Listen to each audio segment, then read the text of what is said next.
नमस्कार, आप देख रहे हैं समाचार भारत न्यूज। सपा प्रदेश कार्यालय पर समाजवादी पार्टी के राष्ट्रीय अध्यक्ष अखिलेश यादव की प्रेस कॉन्फ्रेंस। राकेश कुमार की खास खबर लखनऊ से। लखनऊ हिंदी दिवस के मौके पर अखिलेश यादव देश व प्रदेशवासियों को दी बधाई।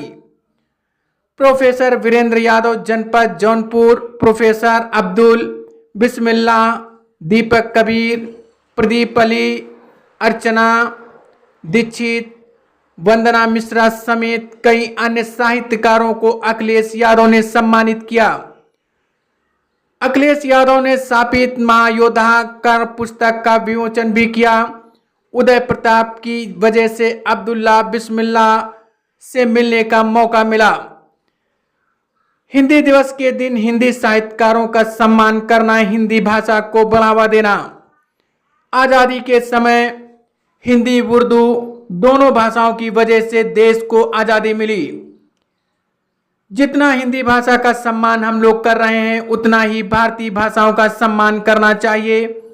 डीजीपी ने कहा कि रिकवरी 100% हो चुकी है वाले बयान पर कहा, पुलिस के डर से कभी या सभी कह देते हैं कि रिकवरी हो गई है।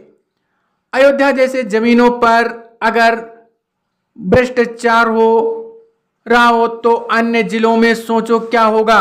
बीजेपी के नेताओं ने सिर्फ जमीनें ही नहीं, तालाब तक कब्जा कर रहे हैं। आइए सुनते हैं क्या कहते हैं अखिलेश यादव, राष्ट्रीय अध्यक्ष सपा।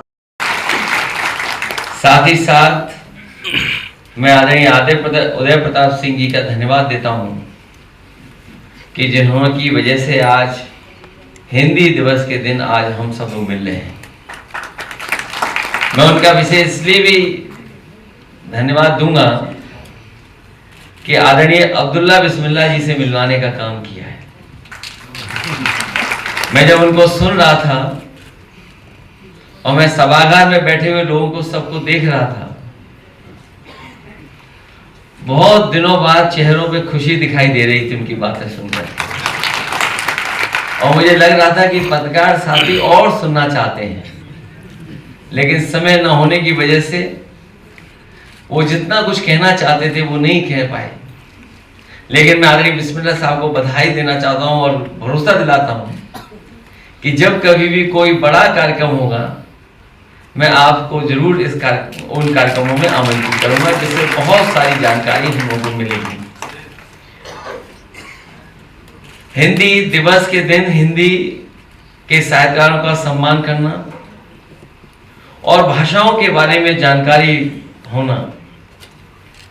जिस तरह हमारे साथियों ने बताया कि जहां हमारी भारतीय भाषाएं और हिंदी भाषा का जो बढ़ाने का काम होना चाहिए, जिस रूप में होना चाहिए था, वो नहीं हो पाया है।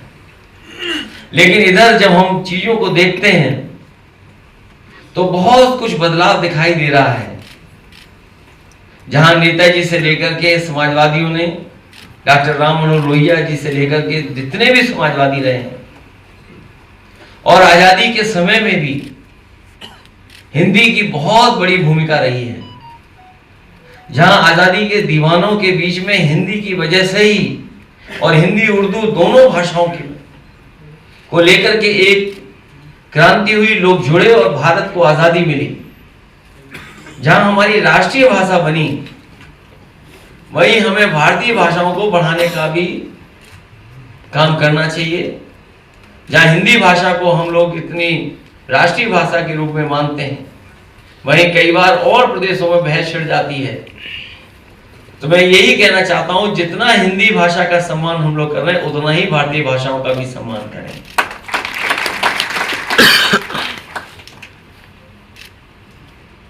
मैं इस मौके पर मैं अपने तमाम समाजवादी साथियों का भी धन्यवाद दूंगा, और खासकर प्रमोद त्यागी जी का, कि जिन्होंने कर्ण महाभारत के सबसे मुख्य वीर, या कहें ऐसा, जो दुर्योधन के साथ था। दुर्योधन को भी ये पता था कि अगर कर्ण रहेगा हमारे साथ तो महाभारत जीती जा सकती है।